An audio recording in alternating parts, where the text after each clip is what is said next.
Where did those 50 years go?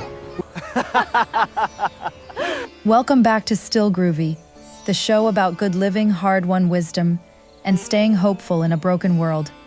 I'm Sunshine, and this is my Marty.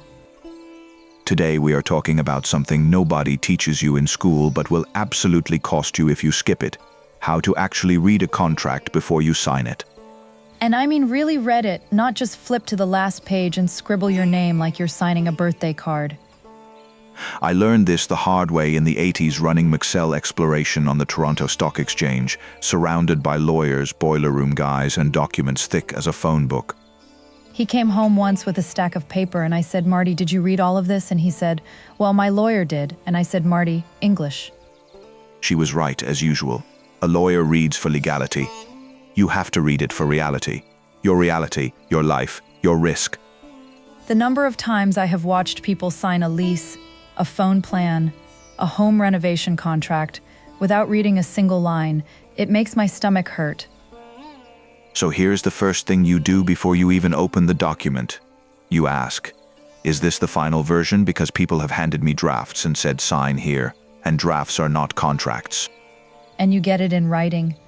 Whatever they promised you on the phone, whatever the salesman said over coffee, if it is not in that document, it does not exist. That is actually a foundational principle of contract law called the parole evidence rule. Verbal promises made before signing are generally not enforceable once the written contract is signed. Our grandkids Terry and Robbie asked us last month why their friend's mom lost her renovation deposit. And the answer was exactly this. The verbal promise was not in the contract. So you open the document. First thing, find the definition section, usually near the top or back. Every capitalized word in a contract has a specific legal meaning defined somewhere. If you skip the definitions, you're reading a foreign language and guessing at the vocabulary. That is how you miss something that costs you $3,000. Next, find the payment terms. Not just the total, find when payments are due, what triggers them, what happens if you are 1 day late, and whether there are automatic increases. We had a supplier contract for the log home build, back in the 90s, that had an automatic price escalation clause buried in paragraph 9. We almost missed it. Would have cost us about 15% more than we agreed to. We caught it, we struck it, we initialed it, both parties signed. You can negotiate a contract. It is not a law. Can we say that louder for the people in the back? A contract is a proposal until you both sign it. You're allowed to cross things out and ask for changes. Absolutely. Any clause you cross out, you write your initials next to it, the other party writes their initials next to it, and now that clause does not exist. The third thing you look for, and this one is sneaky, is the termination clause. How do you get out of this if it all goes wrong? Some contracts require 30 days notice. Some require 90. Some have automatic renewal clauses that lock you in for another year if you do not cancel within a specific window. My sister got trapped in a gym membership for 2 years because of an auto renewal she did not see. 2 years of paying for a gym she visited maybe 4 times. The fourth thing, and this is the one people hate thinking about, is the dispute resolution clause. If there is a problem, are you going to court or are you locked into arbitration? And arbitration is not neutral. The arbitration company is often chosen by the corporation, paid by the corporation, and rules for the corporation about 90% of the time. That is not justice, that is theater. Now, I run 10 servers and work with a private supercomputer, and I will tell you, paste confusing contract language into a good AI assistant and ask it to explain each paragraph in plain language. He does this, and it actually works. It is not legal advice, but it will tell you what you're looking at so you know what questions to ask a real human. Think of it as a first-pass translator, not a lawyer. If the contract involves a house, a business, or anything over about $5,000, pay a lawyer for 1 hour to review it. 1 hour with a lawyer costs maybe $300. You know what costs more? Finding out the contractor can lien your house because of a clause you did not read. When I had my 2 transplants and the bowel resection, I had medical consent forms and insurance paperwork coming at me while I was barely conscious. Sonny read every one of them. And I am not a lawyer, but I read slowly. I asked questions, and I said no twice to things they tried to sneak past a very sick man. Read everything. Here is a technique I use. Read the contract backwards, paragraph by paragraph.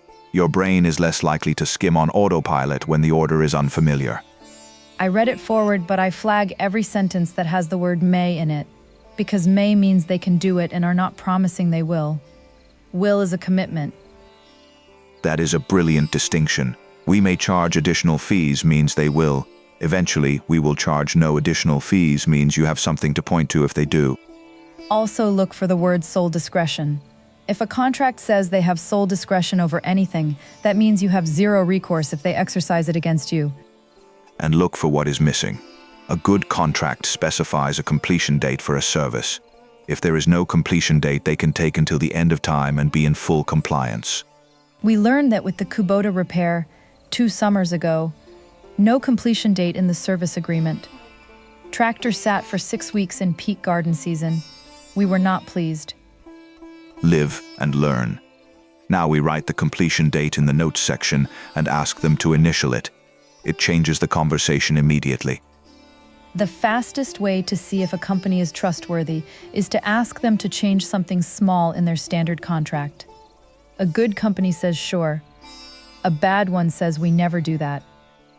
Because a contract is also a character test. The party that refuses to move on anything reasonable is telling you exactly how they will behave if something goes wrong. And something always goes wrong.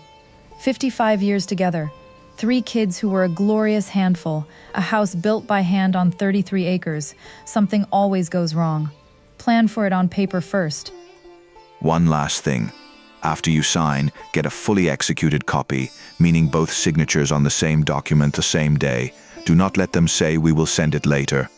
Later sometimes means never. Keep your copy somewhere safe and take a photo of it on your phone the same day. Future you will be very grateful to present you. Contracts are just promises in a language designed to protect whoever drafted them. Learning to read them is learning to protect yourself. It is one of the most quietly powerful things you can do. And it is learnable. You do not need a law degree. You need patience, a highlighter, and someone in your life willing to say, hang on, read that again. Be that person for your kids, your grandkids, your neighbors. Terry and Robbie, your grandfather is talking to you. Read every contract, even the ones for your first jobs, especially those. We love you all for spending this time with us.